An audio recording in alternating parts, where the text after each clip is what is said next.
Artıq ikinci gündür ki, Xaçmazda tərəfimizdən mənzilin izolyasiya işləri icra olunur.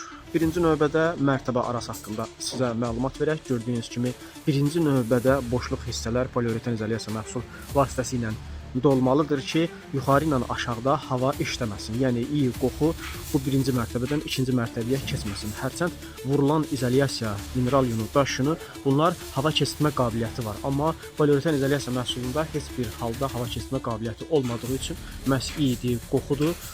Bu məsələlərdə üstünlük təşkil edir. İkinci növbədə gördüyünüz kimi tərəfimizdən 20 sm qalınlığında məhsul tətbiq olunur. Bu səs üçün və istilik üçün daha önəmlidir. İkinci növbədə üzərindən parazolyasiya vurulur. Bu da məhsulu otaqda olan buxardan mühafizə edir.